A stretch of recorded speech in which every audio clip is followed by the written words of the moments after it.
Aquela situação do Oscar lá, que o cara brincou com a mulher do Will Smith.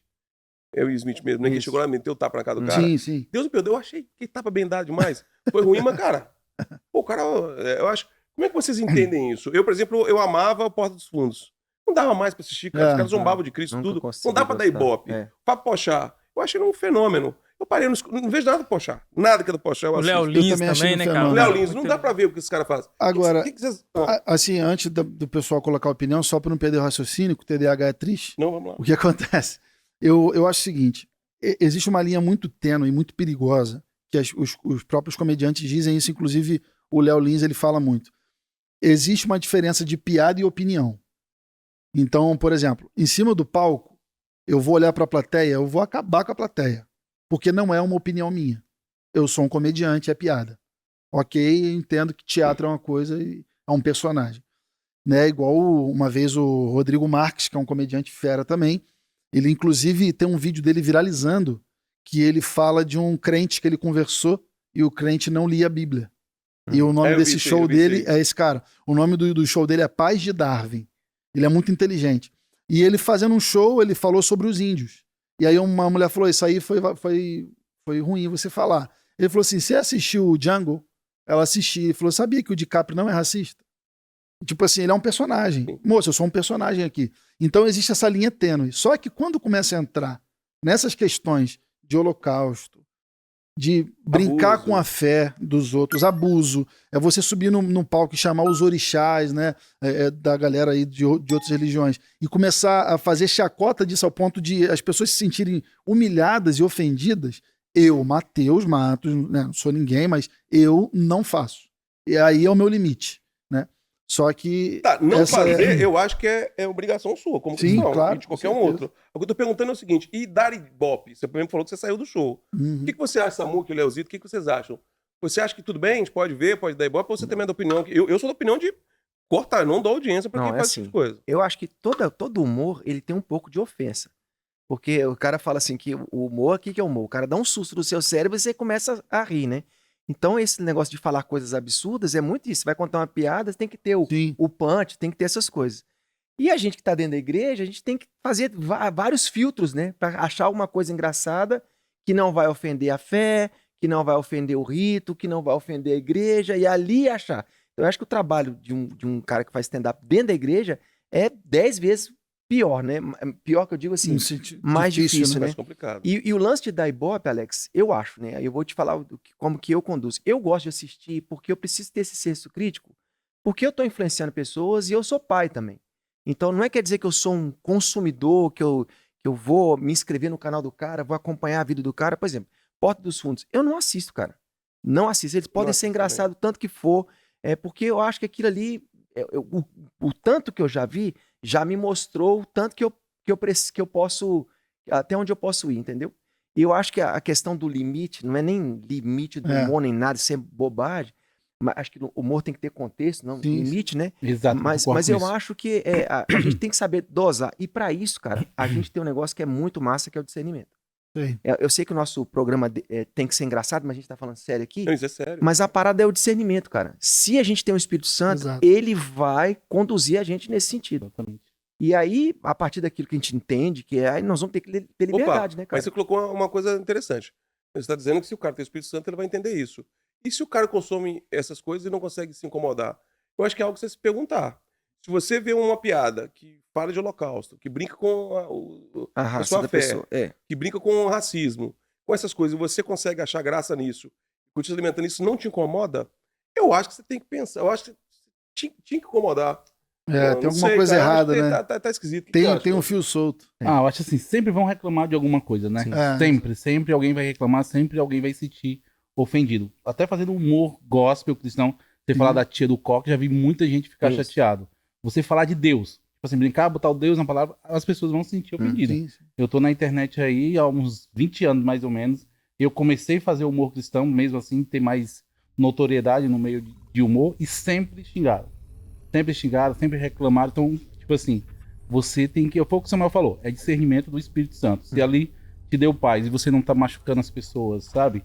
Então, você continua. É o público você que mais... assiste tudo? Você vê de tudo? Eu gosto desse humor, mas eu não divulgo, mas eu gosto de ouvir. Eu vejo, eu não me sinto ofendido. Tipo assim, eu gosto muito que zoa com gordo. Tem muita gente que não gosta. Muita gente. Tem gente que fica mal, mas eu gosto desse tipo de humor. Eu também não me incomoda, não. Eu gosto de humor Mas tudo bem. com deficiente, mas assim, quando o deficiente faz o humor, entendeu? Daí eu gosto. Esse tipo de humor. Quando o próprio deficiente ri Isso.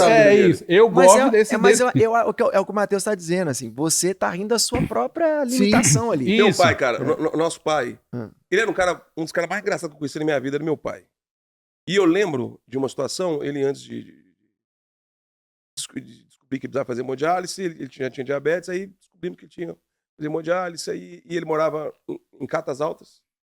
Divan já foi Miss Catas Altas na época, que Deus não tinha libertado ele ainda. Graças a Deus. Usava um vestidinho cavado. É, isso E aí, meu pai, ele tinha que Advogado. fazer hemodiálise em Itabira, que era 2 horas de viagem. Então ele teria que ir 2 horas para ir, 2 horas para voltar, todos os dias fazer hemodiálise. E eu trabalhava em Belo Horizonte, fiquei sabendo dessa notícia. E liguei meu pai chorando em prantos. Minha mãe tinha me ligado, eu liguei meu pai, tô acreditando, vou ter que fazer hemodiálise. O pai falou, vou, meu filho, tem que fazer hemodiálise. Eu falei, pai, não é possível. Tem que ir em Itabira e voltar todo dia. O pai falou, filho. Pai, mas pra sempre? Não, filho, pra sempre não, só até eu morrer. Depois que eu morrer pra parar, inclusive. Cara, eu tava chorando, eu comecei a rir. Eu falei, cara, meu pai é impressionante. Ele faz piada da própria desgraça. Eu falei, não, filho, até eu morrer. Aliás, foi até bom você ter perguntado isso aí. Vai que eu morro, vocês continuam me levando pra fazer hemodiálise pra parar. Depois, e ele, meu pai, Muito tinha esse bom. negócio, cara, de rir da própria piada. Eu acho que quando a pessoa, ela tem a situação que ela mesmo faz Tem piada, uma às vezes, frase que diz que a vida de perto é uma tragédia, de longe é uma piada. Então, quanto mais longe você tá da sua tragédia, Eu falei, isso significa... explica isso, Divan. Por A frase favor. que ele falou aqui. Ele A pa- vida de perto é uma piada. Não, me Não, engano. de Uma de tragédia, perto é uma... de Você não longe é uma entendeu, piada. eu vou entender. O negócio é o seguinte, a vida de perto, Alex, ela é a mesma coisa que chegar perto de você. Olha aí seus defeitos, entendeu? De longe você fica até bonitinho. Então é mais ou menos isso, né, Marcos? Perfeito, olha aí. Gostou? Ó, Legal, hein? posso dar uma dica? Mas eu acho Posso dar uma assim- dica? Posso dar uma dica? Pode. Tem uma mensagem do pastor André muito bacana, chamada Afaste-se. É muito interessante. Ele usa essa temática, né? Ele falou, cara, quando você tá longe da situação, você consegue olhar para ela com mais clareza, você consegue ver mais solução ali. É bacana. E a minha família... Mamuco não perde uma oportunidade pra Não, você. sensacional. Ai, cara, quem que tá Não, pagando sensacional. aqui a É estrutura, verdade, querido? é verdade. Ai, Reparou? quem tá Inclusive, pagando a arroba estrutura? André Todo programa Valadão. ele cita. Tinha uma Todo Dedé. programa ele cita André, mano. Dedé, ó, Todo programa, velho. Inclusive, Meu arroba Deus André do céu. Valadão. Agora... fala aí, agora- arroba, fala aí, Alex. Vai pra faculdade. Arrobas. Vai pra Mas aqui, eu faculdade acho assim, pra quando faculdade. fala de história que aconteceu, Ele igual picolé a na gente, a garagem. gente falou de umas situações aqui que aconteceram, eu acho que a piada não tem um limite, sim. Agora, Eu não quando a entendi. A piada não tem um limite, sim? Você tem que definir o que você tá falando. Não, tem meu limite, povo. sim. Hã? Ah, Tem um tem limite. limite, sim. Quando tem fala de. Faz limite. piada com histórias reais. Quando algo que aconteceu. Agora, e quando a história é só ficção, é só um conto só? Eu acho que vale quase tudo. Não No acha? tipo Tipo assim, stand-up é piada proibido. Mas aí, Susana se quiser uma Ristou, piada viu os sobre pais. assunto de holocausto, Não dá pra fazer certo. piada com um conto de holocausto. Acabei de falar a história que aconteceu. Lógico que não. Agora, o cara criou uma história ali com certos tipos de. Não vou falar aqui, mas eu acho que a piada é válida. O cara Não, criou. mas é O cara tiro, criou o texto. Ô, Piada Divan, com gordo pode? Uai, eu acho pesado, mas pode. Acho que tem que fazer. Gordo, Não, por exemplo, orelhudo. um gay pode fazer piada de gay. Se eu sou hétero, eu não posso fazer piada de não gay. pode. É. Não Se pode. eu fizer piada de gay, aí o gay Hoje vai em dia eu achar não ruim. posso nem imitar gay, às vezes. Dependendo do que for pra internet, se o cara imitou, Ah, o se pessoal eu se fizer sentiu piada de gay, tem problema, eu ofendido. falo que eu sou gay. Mano. Então, Ai, não pode. tô me porque assim, sentindo. a galera queria colocar que o limite do humor é a ofensa. Você se sentiu ofendido, é o limite, você Aí pode me lascou processar. Aí arrebentou tudo. Nós estamos falando muito do lado negativo, do lado polêmico, do lado difícil, porque ele fala do lado bom. Vambora. A gente fazia o Balaio, e o Balaio era um programa de humor, eu acredito que talvez foi a primeira parada de humor. E não tinha ainda YouTube, e eu não conhecia outro programa de humor. Quando a gente começou era algo muito, muito novo, brincar, zoar, falar, e era muito mal entendido por algumas pessoas.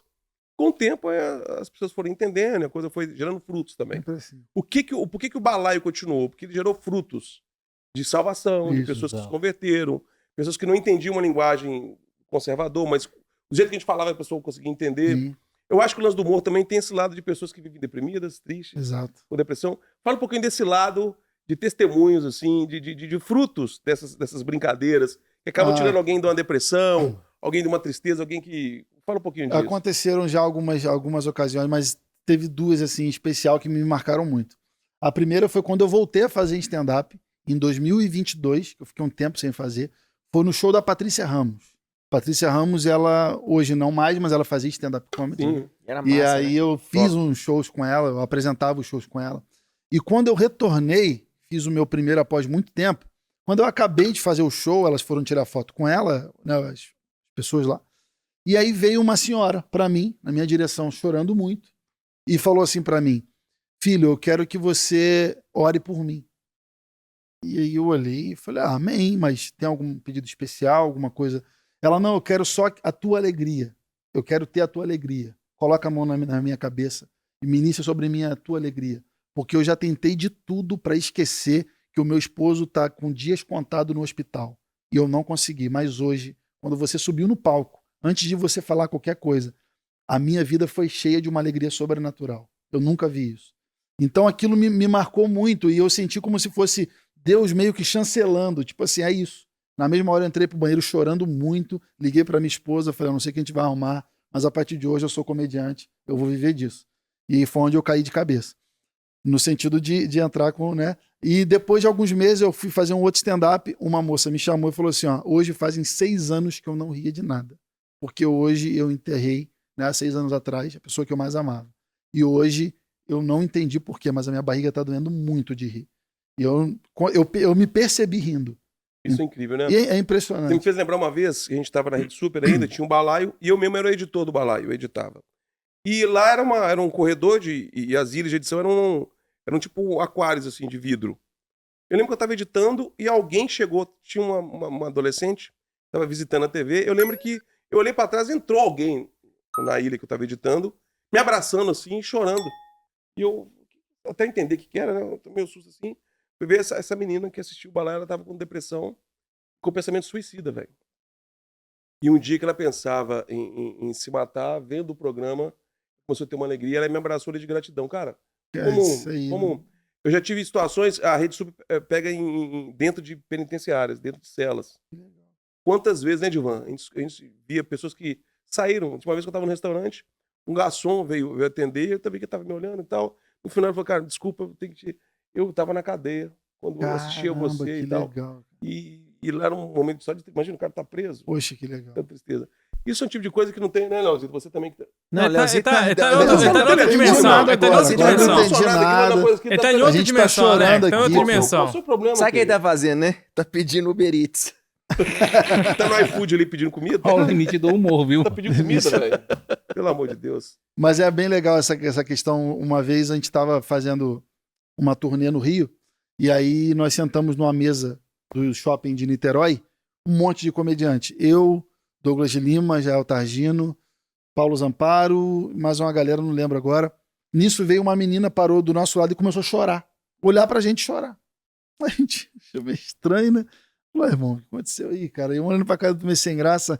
Ah, não, gente, eu só quero ficar olhando pra vocês conversando aí. Aí, tipo, você é meio psicopata. Eu: não, moça, aconteceu alguma coisa? Ela: não, aconteceu nada. Mas vocês foram o motivo da minha depressão ir embora. O vídeo de todos de vocês me marcava de uma forma Eu achei que ele ia falar assim: foi o motivo que eu fiquei deprimido. Eu não acho Começou graça a de chorar, nada. chorar, Você pô. não dá depressão? Ela Eu começou a chorar. não gosto. Mas enfim, então assim, aí tirou foto com todo mundo. Então é realmente uma coisa que não tem preço, né, Leozito?